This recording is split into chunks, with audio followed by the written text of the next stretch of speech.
అనవరం వీర వెంకట సత్యనారాయణ స్వామివారి వార్షిక కళ్యాణ మహోత్సవాలు ఈ నెల 26వ తేదీ నుంచి వచ్చే నెల 2వ తేదీ వరకు అత్యంత ఘనంగా ఏప్రిల్ మే మాసాల్లో జరగనున్నట్లుగా దేవస్థాన కార్యనిర్వహణాధికారి చక్రధర్రావు తెలియజేశారు.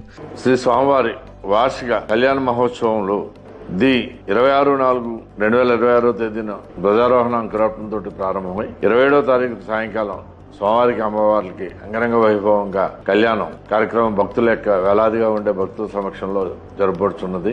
కళ్యాణం కమనీయం అన్న విధంగా ప్రతి ఏటా శ్రీ అనంతలక్ష్మి సత్యనారాయణ స్వామివార్ల కళ్యాణ మహోత్సవం రత్నగిరి కొండలపై ఎంతో వైభవోపేతంగా జరుగుతుంది. ఇందుకు సంబంధించి శాస్త్రపరంగా 26వ తేదీన స్వామివారి కళ్యాణ మహోత్సవాలు ప్రారంభమవుతాయని, 27వ తేదీ రాత్రి రత్నగిరి కొండలపై దగ కాంతుల నడుమ కళ్యాణ మహోత్సవం అత్యంత ఘనంగా నిర్వహించేందుకు అన్ని ఏర్పాట్లు పూర్తయ్యాయని చెప్పుకోవచ్చు.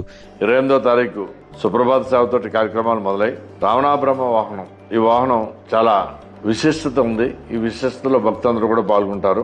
తదనంతరం 30వ తారీఖు స్వామివారి యొక్క రథోత్సవం అంగరంగ వైభవంగా వేలాదిగా ఉండే భక్తుల సమక్షంలో స్వామివారి యొక్క విధుల్లో విహరిస్తూ ఉంటారు. భక్తులందరూ కూడా ఈ యొక్క కార్యక్రమంలో పాల్గొవలసిందిగా కూడా మేము కోరుతున్నాం. అలాగే 1వ తారీఖు శుక్రవారం మరి పంపాసరం వద్ద చక్ర స్నానం, ఈ చక్ర స్నాన కార్యక్రమం కూడా మరి భక్తులందరూ పాల్గొవలసిందిగా కోరుతున్నాం.